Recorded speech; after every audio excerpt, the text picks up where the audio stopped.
No bullshit today. There's some real competition now. The shortest version of this review up front is that the 9070 XT and the 5070 Ti go back and forth a lot depending on the game, especially in rasterization. Ray tracing, NVIDIA still holds an advantage. So the quick version is at 4K, rasterized without RT. For the recap, the 9070 XT and the 5070 Ti are often within 6% of each other on either side. That's in F1, Cyberpunk, Resident Evil 4, Starfield, Total War Warhammer 3, Dragon's Dogma 2. At 1440p and 1080p, we saw similar results depending on the game. Sometimes the 9070 XT can close the gap a little bit if it's behind there. Sometimes it pulls ahead a little bit. Just depends on the situation. Now, interestingly, because the 5070 Ti is basically a 4080 v, is it 3 or 4? We're gonna go with 4. It depends how you count the Ti that was unlaunched. But anyway, because it's basically a 4080, which is therefore basically a 4080 Super, that means there's instances where the 9070 XT is getting really close to the 4080 Super. I think there might have been one where it passed it, but we'll talk about that. In ray tracing, it's all over the place. So this is sort of the downside to it, where AMD's got some real strengths on this one. It's also got some real, still present downsides. So in RT, AMD has improved massively over its prior generation. The 9070 XT definitely gets uplift over the 7000 series in most instances for RT. NVIDIA is fiercely competitive here still. And AMD, for example, gets absolutely crushed in Black Myth Wukong with ray tracing against NVIDIA, but it is actually more competitive now in mixed RT workload games or sort of medium weight RT situations, depending on what they are. So NVIDIA's biggest strengths remain in its feature set generally. Ray tracing, efficiency in particular, power consumption is pretty effective for what's output. The features get difficult to measure. For example, do we measure MFG as multi-frame generation or as multi-failure generation? Anyway, that's the fastest possible recap of this review. NVIDIA's had a busy 3 months destroying the hype that it built for the 50 series. They've really had a lot of ups and downs this launch. I mean, for example, on the positive side, but on the negative side, there's been things like the melting 12-volt high power cables, the missing ROPs, the missing ROPs on the other card that they didn't disclose until after they were discovered, the pay-per launch, the fact that the prices aren't real even from its own first parties, the line on stage about the 5070 versus the 4090, and actually, we're gonna be here all day if we list all the issues, so let's just move to the 9070 XT review. Before that, this video is brought to you by the Montech Hyperflow series of liquid coolers. The Montech Hyperflow aims to compete with other affordable liquid coolers by fighting on price to performance. In our testing, cooler performance was comparable to others in its class. The ARGB Hyperflow has an illuminated pump block with RGB LED fans that have quality rubber bumpers for vibration damping.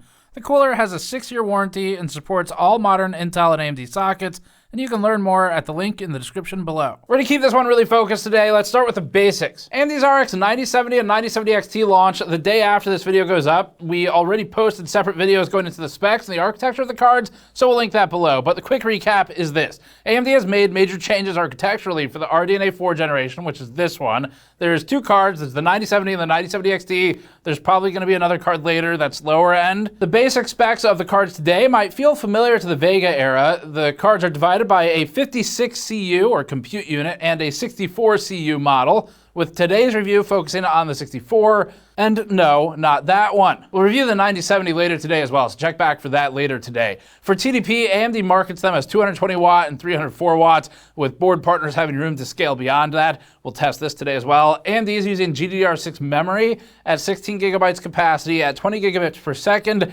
and on a 256-bit bus for both cards. The VRAM alone will be advantageous in heavier RT workloads, something we talked about yesterday in the 5070 review. The architecture's biggest overhaul that we're aware of has been in ray tracing. AMD has doubled the ray intersection rate, moved to 2 RT accelerated blocks with a shared 128 kilobyte memory, moved to BBH8, and introduced oriented bounding boxes or OBBs to reduce or eliminate false positives in ray triangle and ray box intersections. AMD's also introduced a dedicated ray transform block to help with transformation. And again, this is all stuff that AMD really needs to improve on because NVIDIA has successfully sort of manufactured a category it's really good at, which is real-time ray tracing. And Intel even, again, sort of makes AMD look bad in some of those situations with the 7000 series. So they needed to make some ground here, and we'll be looking at that today. Now for pricing, this is a little difficult lately because it's just like nothing. But for the card that you might remember as being built entirely upon bullshit and lies. 4090 performance at 549. Impossible without the 4 teraops of AI. We did a quick look at Newegg for what was in stock, and there was nothing. It was all gone. So when we checked Newegg yesterday, the only card that was between $450 and $650 sold first party and not refurbished was the 7800 XT. This is madness.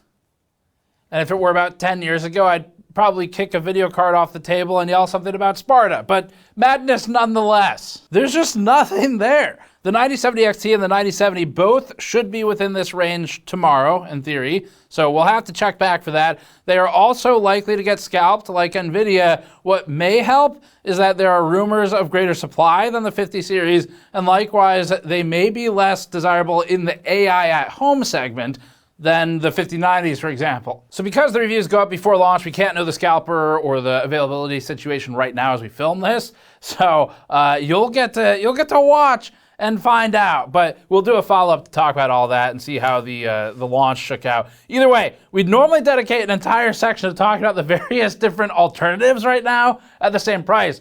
The short version is that there are none.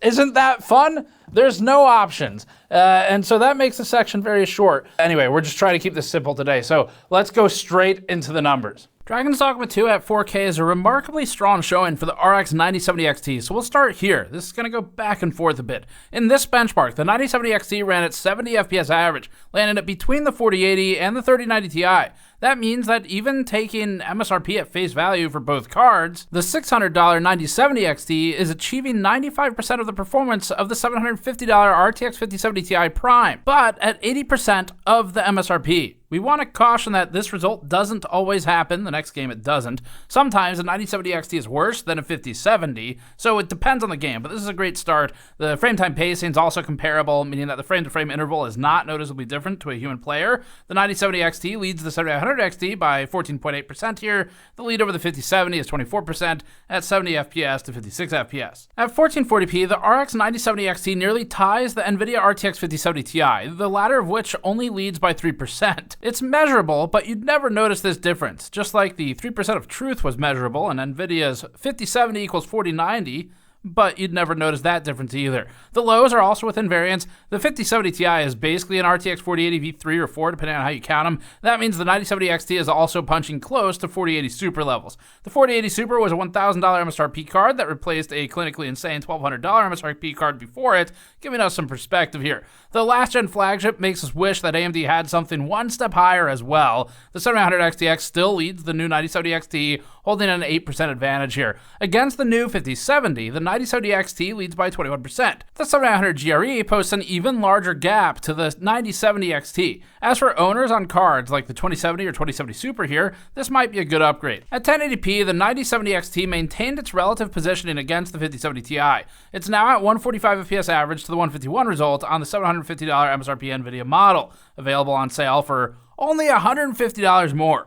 We've never seen an inverse sale where the price goes up, but as they say, it's a bold strategy, Cotton. Let's see if it pays off for them. The 7800 XT ran at 134 FPS average in the Dragon's Dogma 2 1080p benchmark, giving the 9070 XT an uplift of 8%. As for the 7800 XTX, it's still technically ahead of the new flagship RDNA 4 card, but only by 8%. Now for Final Fantasy, I want to have a very clear disclosure here. The numbers we're getting are repeatable. They are, however, lower than what AMD is presenting in its public slide deck, and they don't really align with the other non-ray traced performance numbers that we've collected. So we reran everything, we've been looking into it, and we're getting the same results. That's why we're going to present them. However, we do want to be clear that they appear to be outliers, and so we're going to dig into these some more and just see if anything changes. Thus far, we're getting the same results repeatedly. I spoke with Der Bauer, and he saw similar results in one of the games he tested. We'll update you all on a hardware news or the 9070 review or something. We don't think it's our test setup because it is repeating on both of the cards, but it might be something to do with the particular scene that we're benchmarking or something like that. So anyway, we're going to dig into this, but let's present the numbers as they came out for now. At 4K, the 9070 XT landed at 68 FPS average. Unfortunately for AMD, that means that the 9070 XT is worse than the 5070 here. The 5070 leads the 9070 XT by 13.6% with its 78 FPS average. The 5070 Ti leads by a staggering 43% at 97 FPS to 68. Whereas Dragon's Dogma 2 was a strong position for AMD, it's weak in this game. It all depends on the game itself. At 1440p, the 9070 XT ended up at only 2 FPS above the 7900 GRE. Architecturally, the improvements just aren't helping here. The 5070 Ti ends up at 187 FPS average, leading the 9070 XT by 34%. The 5070 leads it by 10%. Let's show how much of a tennis match it really is, and go back and forth again. Resident Evil 4 swings it back the other way. At 4K, the 9070 XT now holds a 103 FPS average, landing it nearly tied with the 4080 Super. That's a great spot for AMD's card, which it needs after that Final Fantasy showing we just saw. The 9070 XT leads the 7900 XT marginally and leads the 5070 by 31%. The 5070 Ti leads the 9070 XT by 3.5%, with the 7900 XTX 23% ahead. At 1440p, the 9070 XT continues to rank alongside NVIDIA. The 9070 XT is about 5 FPS short of the 5070 Ti, making for a measurable but undetectable difference to a human, just like the measurable but undetectable difference between all of NVIDIA's 8,000 4080 cards that it's remade. But all of that is assuming the 5070 Ti has all of its ROPs. If it doesn't, then we'd see anywhere from like a 6 to 12% change in the performance swing. The 4080 Super leads the 9070 XT by 5% here. The 7900 XTX was also once a $1,000 card and itself leads the 9070 XT by 20% with its 232 FPS result. Against the new 5070, the 9070 XT holds a 27% advantage. At 1080p, the 9070 XT clocked higher frame rate than the 7900 XT and landed just below the 5070 Ti. The 5080 leads the 9070 XT by 15%, which isn't all that much when considering we've all been gaslit into thinking a 5080 takes the place of a 1080 Ti or something. It's not the high end, it's like a mid-range card. Since we just alternated to a title where the XT looks better, let's bring it back maybe the other way. Black Myth Wukong tends to favor NVIDIA, both with and without RT enabled. We'll see if that remains true with the new architecture. At 4K, the 5070 Ti leads the 9070 XT by 12% here. It's not as big of a gap as it could be. We'll see how that maintains an RT. But against the 5070, the 9070 XT is at least ahead by 14%. Compared to the prior generation, the 9070 XT is about the same as a 4070 Ti Super. The 7900 XTX is a few percentage points higher frame rate than the 9070 XT. At 1440p, the 9070 XT's 83 FPS average result is matched with good pacing on the 1% and 0.1% lows. It's not better than its neighbors in a meaningful way, but is keeping pace properly. The 5070 Ti leads the 9070 XT by 5%, and the 5080 leads it by 17%. Probably calling the 5080's existence into question more than really anything else here. And again, that's one with all of the ROPs there. The 5070 ran at 72 FPS average, so the 9070 XT is about 10 FPS higher. That also had the 5070 above the 7900 XT, which the 9070 XT has now vaulted past. At 1080p, the scaling shifts the 9070 XT closer to the 7900 XTX. The two are functionally equal in all three metrics here. The 5070 Ti outranks the 9070 XT on a technicality, but not in an observable way. 1080p seems to squish all of these together. Starfield is up now. This one flips it again. At 4K, the 9070 XT leads the 5070 Ti by about 2 FPS. Just like we've said elsewhere, this is a measurable but irrelevant difference. You wouldn't notice the 2 FPS. You probably would notice the cost difference, though. The 9070 XT actually roughly equals the 4080 Super here, and isn't that distant from the 5080. Both the 5070 Ti and the 9070 XT are a threat to the 5080's already questionable existence. At 1440p, the 9070 XT is again between the 5070 Ti and the 4080 Super, roughly tying the latter. The 7900 XTX has a 6% lead over the 9070 XT here. The 5070 non-Ti, which is still not equivalent to an RTX 4090, continues to not be equivalent to an RTX 4090.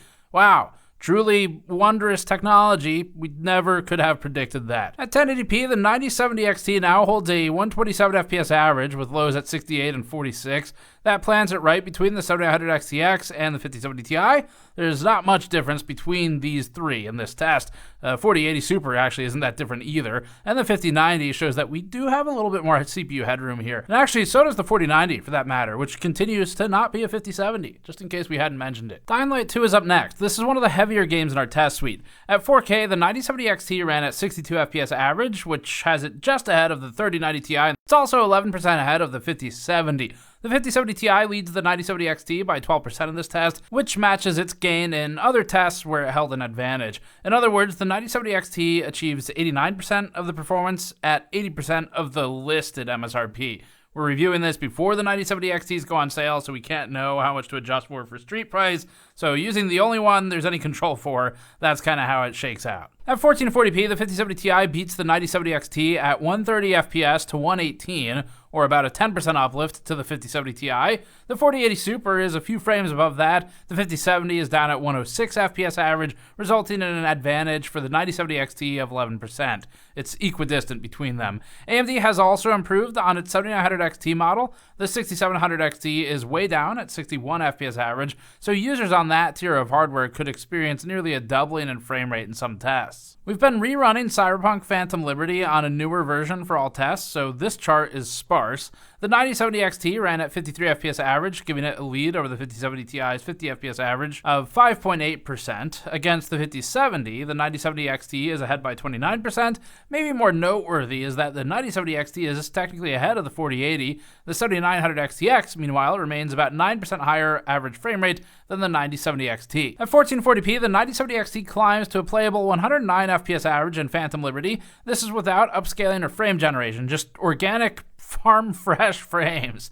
The 9070 XT ends up basically tied with the 5070 Ti, slightly leading the 4080 and notably leading the 5070. We haven't rerun AMD's older stuff in this one yet. Time for ray tracing. This is where AMD will really need to prove itself. AMD spent a lot of time talking about its improvements to ray tracing blocks in its recent press briefings, so they're clearly aware of the deficit. We'll start with the worst case scenario. It should get better from here. Blacksmith Wukong has worked best on NVIDIA hardware since its launch, especially in ray tracing. At 4K with upscaling and ray traced, the 9070 XT ran with our settings at 29 FPS average. Playability isn't important to us right now, just the relative scaling. We'll get to the lower resolutions in a minute. With these settings, the 5070 ends up ahead by a large 38% at 40 FPS to 29. The 5070 Ti is 78% ahead of the 9070 XT. This is AMD's absolute worst case scenario. Against last generation, AMD is at least posting large gains. The 9070 XT outperforms the 7900 XTX by 45%, climbing from 20 to 29 FPS. That is a substantial gain, especially considering the XTX was often slightly ahead of the 9070 XT in raster. But obviously, there are situations, especially games like this, where you still will have to just heavily weigh NVIDIA if RT in this type of game matters a lot to you. Against the 7900 XT, there was an enormous 84% uplift in performance. It's undeniable that AMD is improving in RT. At 1440p upscaled, the 9070 XT ran at about the levels of the RTX 3090. The 5070 now is 37% ahead, so about the same as last resolution, with the 5070 Ti 66% ahead, reduced from before. The gain in the 9070 XT over the 7900 XTX is 45%, so the same. At 1080p upscaled, the 9070 XT held 73 FPS average and climbed past the 3090. It's now approaching the 3090 Ti, which came out 3 years ago and had no formal MSRP at launch. It just sold for whatever in that period, kind of like today, I guess. And it was typically close to $2,000, but occasionally $1,500. So that's your context. The 5070 is now 33% ahead, down from 37% before. The 5070 Ti is down to 53% ahead, still huge, but a gradual reduction step by step from the 4K upscaled gains of 78%. Let's look at something more balanced. Dragon's Dogma 2 is a game we'd play with ray tracing enabled. We do think it looks better, but it's not nearly as heavy an implementation as Cyberpunk or Black Myth. In Dragon's Dogma 2 with ray tracing and at 4K, the RX 9070 XT ran at 61 FPS average. This has it ahead of the RTX 5070's 49 FPS result by 26%. The 5070 Ti leads the 9070 XT marginally and by 2 FPS, or 3.6%. The 7900 XTX is about 5 FPS ahead of the 9070 XT. Definitely a healthier position than Black Myth, but also not as impressively heavy. At 1440p, the 9070 XT ran at 103 FPS average and tied the 5070 Ti almost exactly. Again, this is heavier on raster than RT, but this is a better result than historically for AMD. Previously, the 7900 GRE was below the new 5070, with the 7900 XT about the same as a 4070 Ti Super. 1080p puts the 9070 XT as still right around the 5070 Ti and the 4070 Ti Super. Dying Light 2 is up next, tested at 4K with upscaling as the game is relatively heavy. The 9070 XT landed at 46 FPS average, which puts it tied with the 7900 XTX and just behind the 3090 Ti. AMD still has a deficit in RT as compared to its NVIDIA competition, with the 5070 Ti leading by 24%. That's not as obscene as the gap in Black Myth, but it's still an undeniable victory for NVIDIA. The RTX 5070 ran at 44 FPS average here, so the 9070 XT is about 6% ahead. 1440p has the 9070 XT at 89 FPS average and tying the 4070 Ti Super and 3090 Ti.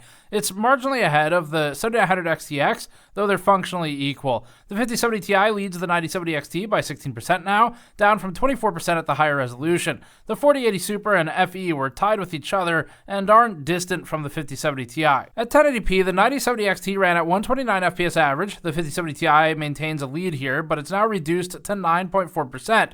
Those are some huge reductions in its advantage as the resolution comes down. So NVIDIA is still ahead, but has lost significant ground here. Resident Evil 4 is up now at 4K with ray tracing and upscaling. The 9070 XT performs at parity with the 5070 Ti. This is another of the lighter weight RT titles. So broadly speaking, thus far, games with fewer RT features implemented that lean more heavily on raster allow AMD to compete better. The 9070 XT leads the 5070 by 27%, with the 7900 XTX leading the 9070 XT in this one by 16%. At 1440p upscaled, the 9070 XT ran at 180 FPS average and allowed the 5070 Ti a marginal victory. The 9070 XT improved upon the 7900 XT, but not the XTX. Cyberpunk is up next. We'll start with the heaviest workload and scale down from there.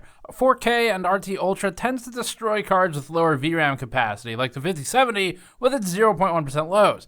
Cards like the 2070 and 2070 Super have been removed this time since they were unplayable and their results were just noise anyway. One could be better than the other just because neither can play the game. The 9070 XT landed at 22 FPS average. In a relative sense, what matters is that the 5070 Ti's lead is 23.5%. The 9070 XT leads the 5070 by 26% in average FPS, but the 5070 has massive stuttering problems due to insufficient VRAM as it depletes, and actually we showed some video of the screen when we were running this game test in our 5070 review. It gets really bad the longer you play. It can't keep up. Bringing RT down to medium but still at 4K, the 9070 XT runs at 28 FPS average and lands between the 7900 XTX and the 4080. It's a much better spot to be in. This puts the 5070 Ti ahead by 10%, down from 24% at Ultra. You could then get to a playable frame rate with upscaling or by dropping the resolution. You can see NVIDIA getting embarrassed by its own choices once again. The 4070 Ti and 5070 are both crumbling in the 0.1% lows, which is a direct result of the low VRAM capacity. This low 0.1% value manifests as stuttery frame delivery and inconsistent frame time pacing. At 1080p but back to RT Ultra, the 9070 XT ran at 71 FPS average, 61 1% low, and 58 0.1% lows. The 5070 encroaches on this result at 64 FPS average, although the 9070 XT has a slight advantage in 0.1% lows. The 5070 Ti leads the 9070 XT here by 20%. Finally, for Cyberpunk, tested at 1080p and RT medium, the 9070 XT ran at 92 FPS average. That reduces the 5070 Ti's lead back down to 12% from the 20% we saw with the RT Ultra and same resolution test. We're getting into power efficiency testing now. Efficiency benchmarks are a combination of power consumption and performance, so you'll get to see both in this testing. We performed the test with a PMD2 sitting as an interposer between the PCIe slot and the power cables, capturing just the GPU power consumption in isolation. We'll start with Final Fantasy XIV as usual for this section. However, this won't reflect well in the 9070 XT due to the overall lower performance in this title. The 9070 XT ends up toward the bottom of this chart. Its power draw was 310 watts here, pulling less than the 430 of the 7900 XTX, but also producing a lower frame rate. This drags down the efficiency, planting it between the XTX and the 3090 Ti. The 7900 XT was more efficient in this particular test, with the 5070 likewise significantly improved on the 9070 XT. NVIDIA remains advantaged in efficiency. 1440p has more cards on the chart. The 9070 XT ends up improved upon the efficiency of the 6600 XT and the 6700 XT, up at 0.45 FPS per watt, but still worse than the prior XTX, 7900 XT, and NVIDIA's entire modern lineup. The 5070 Ti is 62% more efficient than the 9070 XT here, up at 0.73 FPS per watt. It's not a good result for AMD. It's burning a lot of power to produce the output it is. Here's a better test for the 9070 XT. In F124 at 4K with ray tracing, the 9070 XT ran at 0.18 FPS per watt. These results round to the second place, so differing bar sizes for the same numbers is normal. It just means that the hidden digits are separating them. Anyway, the 9070 XT is more efficient than the 5070 and significantly more efficient than AMD's prior 7900 XT. This massive uplift and flip over the prior raster Final Fantasy charts comes as a combination of improved performance of the power with the large ray tracing uplift that AMD saw generationally. NVIDIA's 5070 Ti, however, remains more efficient than the 9070 XT at 0.20 FPS per watt, but This is much closer than it was previously, and now only has an 11% uplift. That's more normal. At 1080p, but still an F124 with RT, the 9070 XT ran at 311 watts and scored 0.51 FPS per watt. That puts it ahead of the RTX 4060, the Intel B580, and 42% improved on the prior 7900 XT, so that's good. NVIDIA's 5070 Ti maintains an advantage, though, at 266 watts and 0.62 FPS per watt, or a 22% improvement in FPS per watt. That benefit mostly comes from its lower power draw to produce comparable performance. Dragon's Dogma 2 with RT and at 1440p is up now. The 9070 XT consumed 311 watts during the course of this testing and calculated to a 0.33 FPS per watt result, which makes it better than the 7900 XT and worse than the 5070 Ti. Despite AMD's gains overall, NVIDIA retains its advantage in efficiency and output for the power used. AMD had to get performance before it could get efficiency, though, as these two are part of the same formula. We think their focus should remain on pumping the performance numbers with the hope to balance out the efficiency calculation on that side of the formula instead. Starfield at 1440p is up now. This is without ray tracing, so this is rasterized, and it's one of the titles that AMD does better in. The 9070 XT pulled 310 watts again here, landing at 0.34 FPS per watt, and just ahead of the B570 and 7800 XT. The 5070 and 5070 Ti are both more efficient, with the 5070 Ti in particular keeping a massive improvement at 0.48 FPS per watt. The performance is comparable on the 9070 XT and the 5070 Ti here, meaning that most of that efficiency benefit comes from NVIDIA's card pulling just 209 watts to produce basically the same amount of work. This is a good comparison because they're effectively ISO work or controlled for a nearly fixed output. And so we've eliminated that last variable of performance. NVIDIA is simply more effective per watt consumed. Whether that matters for you is up to you, but we'll talk about that in the conclusion. AMD is definitely winning in the cost per frame category, so sort of that value perspective, but AMD has won there for a while. That's not news. The thing that really matters is if they're winning by enough, and that's why it was so important that AMD get the price right here. NVIDIA currently has about 90% of the discrete GPU market. AMD has the remaining 10, Intel's at about 0, and that's why it's so important for consumers that AMD and one day Intel are able to really compete with NVIDIA. Now, at the same time, AMD and Intel shouldn't get pity purchases just because someone should compete with NVIDIA.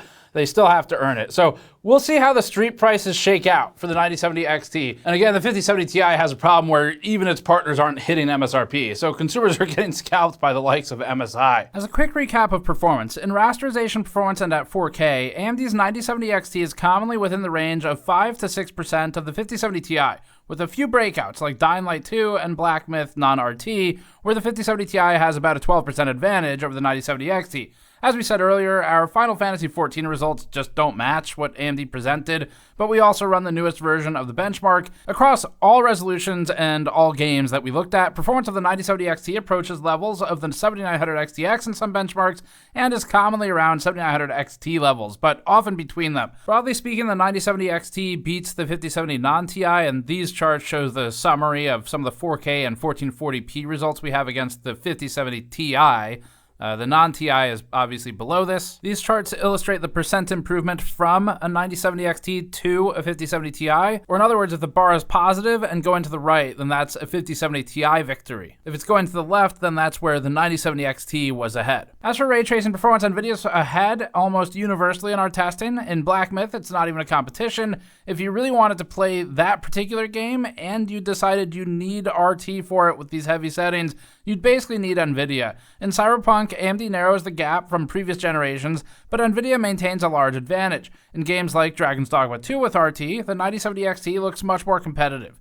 The extra VRAM is useful in some heavy situations, such as in Cyberpunk RT with ultra settings, where the 5070 starts to struggle under VRAM load. In our efficiency testing, NVIDIA maintains an advantage overall. This is derived from both FPS and power, and in many of these cases, the lower power draw serves as the stronger part of NVIDIA's side of the equation, rather than performance. We think AMD's focus on performance before power is the right move. Power is okay for them. It can obviously be better, but running lower power wouldn't be worth losing potentially everywhere on performance. We think they made the right decision on this balancing act, and they can try to bring the power down later. And this back and forth we're describing is why it's been so critical for AMD to get its pricing right. In situations where a purchasing decision between AMD and NVIDIA is unclear for the average consumer, not most people watching this necessarily, but we're talking mass market who don't even know we exist, then NVIDIA will often remain sort of the default choice in the minds of those consumers unless AMD really gives them a reason to be paid attention to. And for AMD to really get noticed, it has to win in big ways, either in price or in performance, but ideally both. With the 9070 XT, we think $600 is the minimum that they had to hit. So there's a lot of support for what AMD is doing right now. It is good that they came down to 600. It's just that we do have to keep in mind what types of cards these are. And NVIDIA at any moment, I mean, it's a powerful company. They kind of snap their fingers and change the pricing. So 600 was the minimum to get some groundswell and attention that was positive. And it worked. If you look around online, AMD leading up to the launch here has had a lot of positive groundswell and positive attention. And that's a good thing. It achieved that much. And there's been a lot of enthusiasm over the last few days over the 9070 series, which is also good. And a good part of that is in no small part thanks to NVIDIA fucking up everything they touch. It's like the Midas touch, except everything they touch it turns into a fuck up of some kind. And this is benefiting AMD right now in a big way. So for pricing, just briefly, we would have liked to see the 9070 XT a little bit cheaper. The main reason is we'd like to see AMD like really kick in the doors. I mean, this is the opportunity to maximize impact because of NVIDIA's external screw-ups. And so a little bit cheaper would have helped them there for appealing to mass market. We're not talking like the sort of core audience that GN has and the core audience that maybe Reddit's PC Master Race or whatever has, but really that mainstream, like someone builds a computer once every 5 or 10 years or whatever, walks into a Best Buy, and you really got to get the attention of that person if you're AMD to grow the market share rapidly, to just start generating that momentum. The reason it's so much more important now than normally is because of NVIDIA's screw-up. The 9070, we'll talk about that separately, but that price is weird. That price doesn't make a whole lot of sense. It is an upsell. It looks like they're trying to push people to the XT maybe. But that one, we'll talk about that in a separate review. So that's for this one. Thanks for watching. As always, subscribe for more. Go to store.gamersaccess.net to support us directly. We'll have a lot more to say about these cards, so we'll do some follow-ups as we see how the pricing situation shakes out in real time. And subscribe for more. We'll see you all next time.